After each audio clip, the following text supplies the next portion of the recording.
Commit After Work. Der Business Talk wird präsentiert von Commit, der idealen Softwarelösung zur digitalen Pflege von euren HR-Daten. Und von Reif AG aus eurer Region. Wir machen Qualität sichtbar.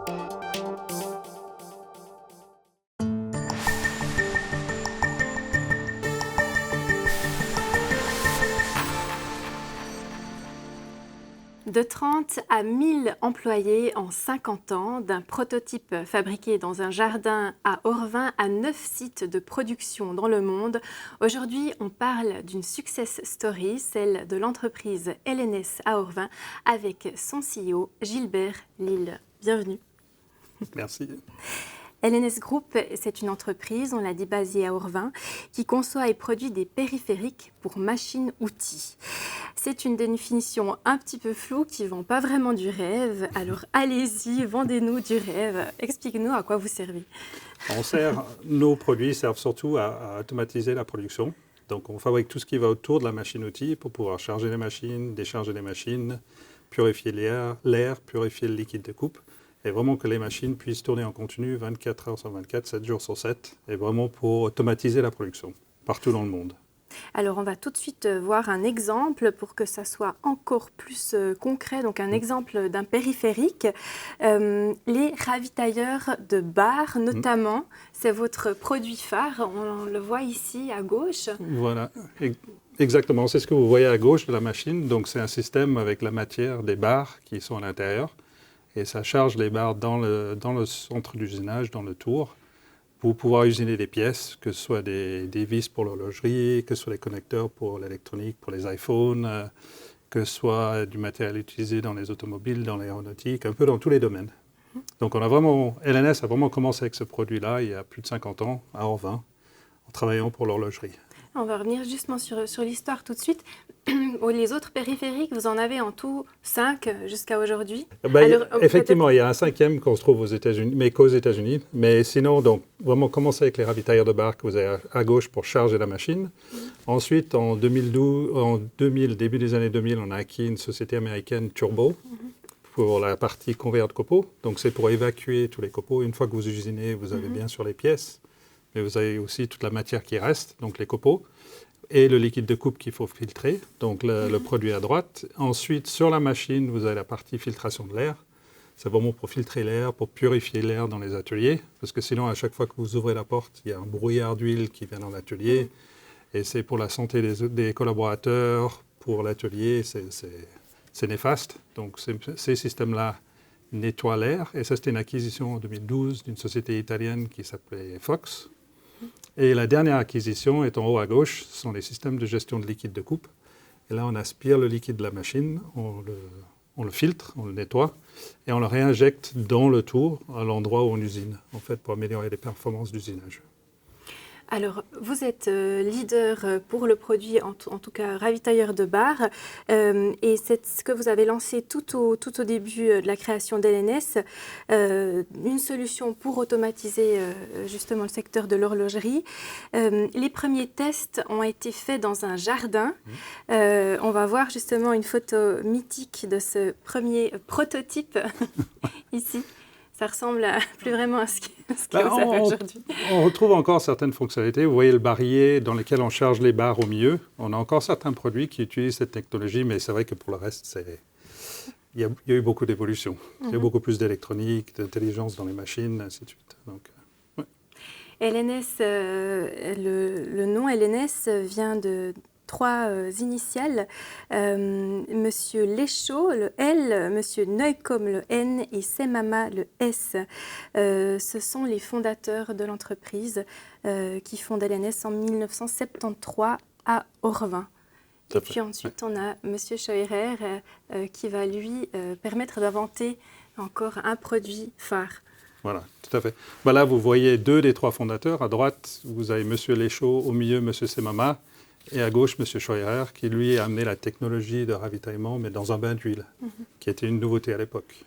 En fait, pour permettre d'avoir moins de bruit. Moins de bruit, moins de vibration, moins de marquage des pièces. Ça amenait énormément d'avantages. Ça a vraiment révolutionné le ravitaillement et l'usinage, en fait, quelque part, de pièces métalliques. Et l'entreprise va petit à petit développer d'autres périphériques en faisant notamment des acquisitions d'entreprises dans le monde, en ouvrant des filiales. Où notamment? Alors un peu partout dans le monde. Aujourd'hui, on a 20 sociétés dans le monde, dont 9 sites de production. On a 3 sites de production en Amérique du Nord. On a 3 sites de production en Europe, en Italie, en Suisse et puis en Angleterre. Et 3 sites de production en Asie, Taïwan, Chine et Japon. Ça veut dire pour vous beaucoup de voyages, hein? Beaucoup de voyages pour moi, mais également pour d'autres membres de l'équipe aussi, ouais, puisque on s'est rendu compte pendant la période avant le Covid, on voyageait énormément, je pense même trop. Ça veut dire 2 fois par mois, on était loin au moins une semaine, donc plus de 50% du temps, je dirais, en déplacement international. Donc c'était beaucoup et certainement trop. Et après, période de Covid, tout s'est arrêté. Et depuis, on a repris un autre rythme. On s'est rendu compte qu'on pouvait faire beaucoup de choses à distance avec tous les outils qui ont été mis à disposition, les outils de vidéoconférence, ainsi de suite. Mais ça reste très important quand même de revoir les gens, de voir les équipes, de rester aligné avec eux, même si on les connaît depuis très très longtemps. Mais on sent bien qu'après un certain temps, les relations se détendent un petit peu. Donc ce qu'on fait aujourd'hui, on essaye au moins tous les 3 mois d'être sur place, de voir les équipes dans toutes les régions. Donc c'est plutôt maintenant, au lieu de 2 fois par mois, c'est plutôt 1 fois par mois un déplacement à l'étranger pour une semaine ou plus. C'est la belle vie pour vous? Moi, c'est vraiment c'est quelque chose qui me manque si je ne le fais pas, c'est sûr. Effectivement, je pense avant c'était trop parce que la fatigue, aussi on n'arrive pas à se concentrer sur ce qu'on fait ici en Suisse. Et puis maintenant, je pense qu'on a vraiment trouvé le bon rythme. Et oui, effectivement, pour moi, c'est un vrai plaisir. Oui. Je trouve LNS, qui est intéressant, c'est la dimension internationale. Justement, on est numéro 1 dans la plupart des régions dans le monde pour certains produits. Mais en même temps, on garde une taille familiale, en fait, quelque part, parce que tous nos sites ont moins de 200 employés. Donc, on arrive à connaître quasiment tout le monde. Et vous dites, si vous ne le faites pas, ça vous manque. Ouais. Qu'est-ce qui vous manque là-dedans? C'est d'un point de vue professionnel, c'est aussi d'un point de vue... Des deux, en fait, quelque part, parce que ce n'est pas en restant dans un bureau à Orvin, dans le Jura bernois, qu'on arrive à savoir quels sont les besoins du futur, parce qu'on travaille avec des très grands groupes, des clients finaux qui travaillent dans l'horlogerie, bien sûr, mais aussi dans le médical, dans le dentaire. Et c'est eux qui vont nous expliquer quels sont leurs besoins futurs. Donc il faut être proche de ces gens-là, il faut les visiter pour comprendre vraiment les besoins futurs. Et puis aussi, pour le côté personnel, depuis tout petit, j'ai énormément voyagé. Et puis si je le fais plus, c'est quelque chose qui, effectivement, me manque, en fait. On va parler de votre enfance dans quelques instants. Vous formez un comité directeur de 7 personnes. Oui. On vous voit ici, il en manque un. Et puis vous me disiez tout à l'heure, c'est devenu en fait des amis entre-temps. Oui, parce que ça fait maintenant plus de 10 ans, je suis à la direction du groupe. Et puis on a créé cette équipe avec des gens qui sont soit venus de l'extérieur et qui ont intégré l'équipe, soit les gens qui étaient déjà au sein de LNS, mais qu'on a promu pour intégrer ce qu'on appelle le Group Management Committee, c'est ce comité de direction. Et c'est vraiment, effectivement, aujourd'hui, on a la partie professionnelle, mais on a la partie aussi personnelle où on passe du temps en dehors du travail ensemble, et puis c'est vraiment très, très important. C'est tout ce temps que vous ne passez pas en famille, justement, et vous avez une fille de 12 ans, George May, et votre épouse Cécile. On voit les 3 ici à l'image. Est-ce que votre fille, elle vous en a voulu parfois d'avoir un papa comme ça absent? Non, je pense, parce que c'était depuis le début, j'ai toujours été en déplacement, en fait. C'est pas quelque chose qui est arrivé quand elle avait 5 ou 10 ans, en fait. Depuis qu'elle est née, maintenant ça fait 18 ans chez LNS, elle a 12 ans, donc elle m'a toujours connu comme ça. Mais par contre, ce que j'essaie de faire, c'est, si je suis en déplacement la semaine, c'est de préserver les moments le week-end, vraiment pour la famille et pour passer du temps avec elle et faire des activités avec elle. Donc non, je trouve que c'est un bon compromis, en fait. Et puis, elle veut aussi voyager. Là, vous êtes à Singapour? Non, c'est à Miami, là. Miami, oui. donc là, une fois que vous rentrez, il faut repartir parfois encore en vacances avec la famille. Ça, c'est un peu plus compliqué, effectivement, des fois, où on rentre d'un long voyage et puis le week-end, il faut juste refaire sa valise pour repartir. Mais en même temps, c'est complètement différent parce que là, c'est en vacances puis en famille, donc c'est agréable aussi. C'est votre chien, si j'imagine. Votre fille aime beaucoup les animaux, vous me disiez. Oui. Et alors, elle ne va pas forcément se diriger dans le même secteur que vous, mais peut-être qu'elle aura envie de prendre autant de responsabilités que vous en avez aujourd'hui. Est-ce que vous lui souhaitez d'avoir une vie pareille à la vôtre, avec autant de responsabilités, autant de déplacements? Alors, autant de responsabilités, je sais pas. Ça, c'est elle qui décidera. Alors, autant de déplacements, oui, j'espère bien. En fait, pouvoir lui offrir cette ouverture d'esprit, parce que je trouve, ce qui est vraiment enrichissant, c'est de voyager, de rencontrer des nouvelles personnes, des nouvelles cultures, de comprendre les cultures. Et ça, oui, ça, c'est quelque chose que je voudrais lui offrir. Après, lui imposer quelque chose, non. Ça, c'est elle qui doit, après, trouver son chemin. Et puis, comme vous disiez, les animaux, pour le moment, c'est surtout le cheval. Et puis, voilà. Et au niveau des responsabilités, on la voit ici faire de l'équitation. Et au niveau des responsabilités, alors ça, vous ne lui citez pas forcément autant de responsabilités? Non, pas nécessairement. Pourquoi? Non, parce que c'est également de la pression, du stress. Si elle peut s'épanouir autrement, dans une autre activité, moi, j'ai aucun problème. Ouais. Vous aviez... Non, moi, c'est quelque chose que j'apprécie. J'ai besoin de ce côté, un peu, ce stress pour me motiver. Mais tout le monde n'est pas pareil. Absolument, oui. Ouais. Vous aviez 5 ans lorsque LNS s'est fondée à Orvin. À ce moment-là, vous viviez à Vancouver, au Canada. Vous parliez anglais. C'est comment de passer son enfance au Canada? C'était différent. Non, mais Vancouver est une très belle ville parce que c'est une ville qui est sur le Pacifique, qui a aussi une partie de montagne. Et je trouve la région ici ressemble énormément à ce que j'ai connu là-bas. En fait, beaucoup de nature. C'est pour ça que j'apprécie aussi ici la montagne. Et par contre, Vancouver est une ville assez grande. Nous, quand on a quitté Vancouver, c'était juste au moment où il y a la rétrocession de Hong Kong à la Chine. Et il y a beaucoup d'Asiatiques qui sont venus. Donc la ville a changé un peu, mais une ville, à l'époque où nous on est partis, à 1,2 million d'habitants, mais très nature, on faisait énormément d'activités, on skiait déjà, on faisait beaucoup de choses. Et en quoi ça a forgé votre caractère de grandir au Canada? Je ne pense pas que ce soit nécessairement grandir au Canada, je pense que c'est plutôt les voyages, parce que ma mère étant allemande, chaque été, on venait en Europe, elle nous amenait en Allemagne, on voyageait déjà beaucoup à cette époque-là. Et je pense que c'est plutôt ce côté-là déjà de s'ouvrir vers d'autres cultures, de rencontrer d'autres gens. Je pense que c'est plutôt ça qui a forgé le caractère. L'ouverture d'esprit. Voilà, Et votre maman, donc, qui était enseignante, votre papa canadien, lui, travaillait dans l'import-export. Vous avez un frère. C'était pas une famille vraiment soudée? Non, parce qu'il y avait des différences culturelles. Ma mère étant européenne, mon père nord-américain. L'âge, ils avaient une grande différence d'âge, je dirais. Religion, il y avait beaucoup de choses qui les rassemblaient. On les voit ici. Voilà, on les voit. Là, ils se sont rencontrés à San Francisco. Et puis après, ils ont déménagé à Vancouver. Et puis c'est là où on a vécu en tous les cas moi, pendant 15 ans. Mais il y avait presque trop de différences sur pas mal de critères. Et votre maman, ça lui manquait justement l'Europe et elle décide de rentrer pour de bon en Europe. Vous aviez 15 ans. C'est vraiment l'événement marquant de votre vie ou de votre enfance? En tous les cas, à cette époque-là, oui, parce qu'à 15 ans, on s'est créé un peu un réseau, on a des amis, on a beaucoup de choses. Et puis là, c'était un peu un choc culturel.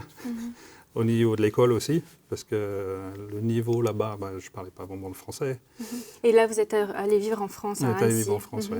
Et donc, au niveau de la langue, c'était un problème. Au niveau de l'école scolaire, c'était un peu difficile. Mais en même temps, c'était intéressant, parce que j'étais un peu la bête curieuse dans l'école où on est arrivé à Annecy. On s'intéressait à vous. Voilà. Vous étiez l'étranger qui venait d'ailleurs. Qui venait d'Amérique. Ouais. Vous avez fait ensuite des études d'ingénierie en mécanique, puis de commerce. Et là encore, vous avez beaucoup voyagé pendant vos études. Pendant la préparation de l'interview, vous me disiez que vous voyez déjà à l'époque travailler un jour dans les métiers techniques et même diriger une entreprise à l'international. Ça vous vient d'où cette envie? L'international, à nouveau, je pense que ça vient de mon parcours, de mon histoire, de vraiment vouloir découvrir le monde, parce qu'à l'époque, moi j'avais voyagé un peu, mais pas autant qu'aujourd'hui, donc j'ai encore découvert pas mal de pays. Et puis la technique, je me suis toujours intéressé à la technique depuis tout petit. Sur une des premières photos, je faisais déjà un montage. Mais non, la technique, c'est quelque chose que j'aime. J'aime créer des choses, innover, amener des nouvelles solutions. Donc, les deux combinés, c'est vraiment ce que je cherche. Et vous avez travaillé ensuite chez ABB et puis à Genève chez Sécheron. Et puis vous arrivez chez LNS en 2007. Vous vous installez à La Neuville et puis à Évillard, où vous vivez encore avec votre famille actuellement. Vous avez tellement voyagé, vous connaissez tellement de cultures. Dites-nous sincèrement ce que vous pensez des Suisses. Vous êtes devenu suisse entre-temps. Je trouve que c'est très intéressant parce que c'est un petit pays, en fait, quelque part, avec une population qui est limitée, mais c'est une population qui est très ouverte. Et je pense que ça vient du fait que le pays, justement, est un peu petit, qu'il faut être ouvert vers l'international, il faut être ouvert à l'export. Si vous voyez un pays de la taille de la Suisse qui parle 4 langues, qui a autant de diversité... Le Canada, c'était assez intéressant aussi parce qu'il y avait quand même 2 langues, mais bon, c'était un pays qui était beaucoup plus grand. Mais moi, aujourd'hui, pour travailler, je voudrais travailler nulle part ailleurs qu'en Suisse. En fait, être basé, après aller voyager aux États-Unis. Mais je trouve qu'on a une culture, une fierté du travail bien fait en Suisse. Et puis, ce côté culturel et cette ouverture, je trouve c'est extraordinaire. Les gens qui parlent autant de langues, vous allez à quelques centaines de kilomètres d'ici. S'ils parlent une deuxième langue, c'est déjà beaucoup. Et ici, la plupart des gens parlent minimum 2 langues, voire 3 langues. S'intéressent à ce qui se passe à l'extérieur. Et un aspect peut-être moins positif, quelque chose qui vous manque?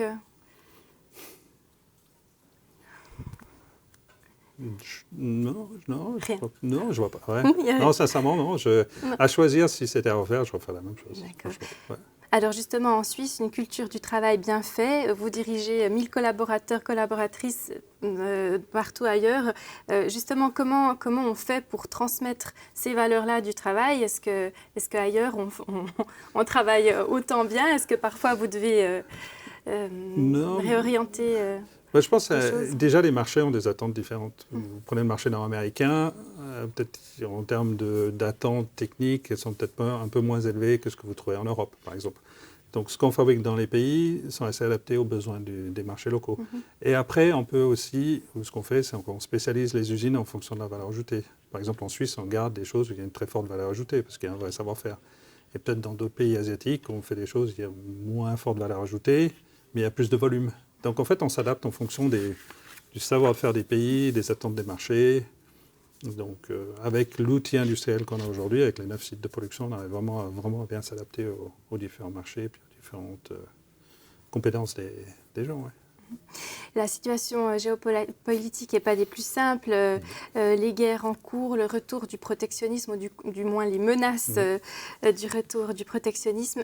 C'est quoi pour vous, comme CEO, les plus gros challenges actuellement pour je dirais, je pense que tout le monde a bénéficié pendant beaucoup d'années de la globalisation, où on a justement transféré dans certains pays tout ce qui a peu de valeur ajoutée.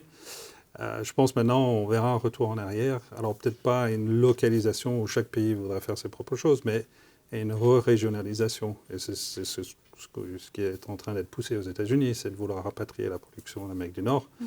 Et puis je pense qu'en Europe on vivra la même chose. Mais ça fait du sens, mais ça fait du sens pour certaines choses. Il ne faut pas vouloir rapatrier absolument des choses où il y a très peu de valeur ajoutée, parce qu'on ne peut plus juste pas être compétitif. Et puis ça va aussi prendre un certain temps, parce qu'il faut investir dans l'outil industriel. Il y a beaucoup de pays qui ont abandonné leur outil industriel pendant 20-30 ans. Ce n'est pas en 3 mois qu'on arrive à remettre en place un outil industriel. Mais qu'est-ce que ça aura comme impact pour LNS? Je pense qu'à court terme, c'est compliqué. Parce qu'effectivement, on a une chaîne d'approvisionnement intégrée. On utilise des composants venant d'Asie en Europe, on utilise des composants venant d'Asie pour fabriquer nos produits en Amérique du Nord. Donc avec les tarifs, ça implique des surcoûts, des difficultés de livraison. Mais en même temps, dans notre industrie, en tous les cas, on est les seuls à avoir des sites de production dans toutes les régions. Donc d'être dans les marchés, proche des marchés, c'est un vrai plus. Et je pense vraiment qu'à moyen terme, on verra de la demande parce qu'il y aura des duplications d'usines. Aujourd'hui, il y avait une énorme usine, par exemple en Chine, qui livrait le monde. Pas LNS, mais d'autres sociétés. Et après, on verra, ça commence déjà. Vous avez l'usine en Chine qui reste pour la Chine, mais après, ils mettent sur pied une usine en Inde, ils mettent sur pied une usine en Europe, une usine en Amérique du Nord. Donc, il y aura une duplication de ces outils industriels. Et ils auront besoin de nos produits pour automatiser la production parce qu'on ne trouve plus autant facilement la main-d'œuvre pour travailler dans nos industries, en tous les cas. Donc, automatiser sera de plus en plus important. Oui. Quels sont les objectifs pour la suite ? C'est de continuer sur notre lancée. Alors, c'est sûr qu'on est leader sur la plupart des marchés, mais on a des marchés où on peut encore se renforcer. Donc, ce sera éventuellement... LNS, on est arrivé au niveau aujourd'hui à travers 7 acquisitions. Donc, une croissance organique plus 7 acquisitions. Mais c'est de faire d'autres acquisitions pour se renforcer dans certains pays et aussi de venir ajouter éventuellement d'autres lignes de produits, en plus des 4 qu'on a aujourd'hui. Vous avez des exemples? Ça pourrait éventuellement être des robots de chargement-déchargement. Il y a pas mal d'autres systèmes de périphériques pour machines-outils. En 2023, LNS a fêté ses 50 ans. Partout, les différentes sites de production, entreprises ont fêté. Ça a été un événement important. Oui, on a fait, au mois de janvier, il y a un jour, il y a tous les sites en même temps, on a fait un événement pour marquer le jour. Et après, effectivement, là, il y a eu, ça c'était ici en Suisse, l'été, chaque site ou chaque société en fait, du groupe, au long de l'année, on fait plusieurs événements, soit en invitant des clients, soit en invitant le personnel, vraiment pour célébrer cet événement. Parce que je trouve 50 ans, c'est quand même quelque chose d'assez extraordinaire d'arriver à 50 ans. Et puis avec le développement, comme vous avez dit, arriver à 1000 employés dans le monde. Donc, on peut vraiment parler de success story pour LNS sans vouloir faire du marketing, mais c'est le regard que vous portez sur l'histoire d'LNS ces 50 dernières années. Moi, c'est le regard que je porte, effectivement. Puis vous avez dit au début que je devais vendre du rêve. Alors, c'est vrai que nous, on est dans l'industrie, mais nos produits sont utilisés pour fabriquer des choses. Par exemple, tout ce qui se trouve dans les iPhones, tout ce qui se trouve dans la majorité des produits qu'on utilise aujourd'hui. Derrière, il y a certainement un produit LNS qui est utilisé pour produire ça. Donc c'est vraiment, pour moi, c'est vraiment une success story. Ouais. L'ancien directeur du groupe, qui a été notamment président du conseil d'administration, Philippe Semama, disait dans une interview « Quand on est tout en haut, on est tout seul ». Vous en pensez quoi? Ça vous arrive de vous sentir seul? Non, je dirais parce que justement, on a réussi à créer cette équipe de direction maintenant au cours de toutes ces années, au cours des 10 dernières années. Et ce sont vraiment des partenaires avec qui on peut échanger sur ces sujets, que ce soit organisationnels, que ce soit stratégiques. Donc c'est sûr qu'il y a des moments où, oui, effectivement, on se sent un tout petit peu seul, mais en même temps, je me sens vraiment bien entouré avec cette équipe et puis même avec le reste de l'organisation. Donc, ouais. Et vous espérez rester en tout cas chez LNS CEO jusqu'à votre retraite. Si on pense à la photo de vous, enfant, ce petit garçon, vous lui diriez quoi aujourd'hui? Je dis alors justement qu'il faut je dirais, croire en ses rêves, vraiment avoir une volonté, une envie. Et puis, il faut rester très ouvert. Il faut être curieux, en fait. Je pense que c'est aussi quelque chose. Aller voir ce qui se passe ailleurs, comprendre les autres personnes, pourquoi ils font certaines choses. Et pas se refermer, soit géographiquement ou dans ses pensées, en fait. Vraiment garder cette ouverture d'esprit. Je trouve que c'est vraiment le point le plus important, je pense. Ouais. Très bien, Monsieur Lille ou Monsieur Lyle, puisque ce nom de famille est plutôt anglophone à la base. Ouais. Merci beaucoup pour cet entretien et tout de bon pour ces 50 prochaines années. Merci à vous. Voilà, c'en est tout pour cette émission After Work, le Business Talk. On se retrouve très bientôt pour une prochaine émission. Je me réjouis beaucoup.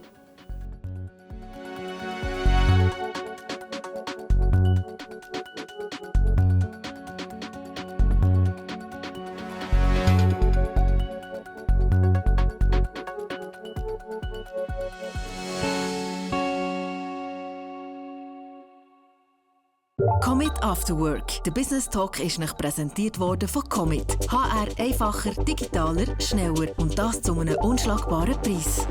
Und von Reef AG aus eurer Region. Wir machen Qualität sichtbar.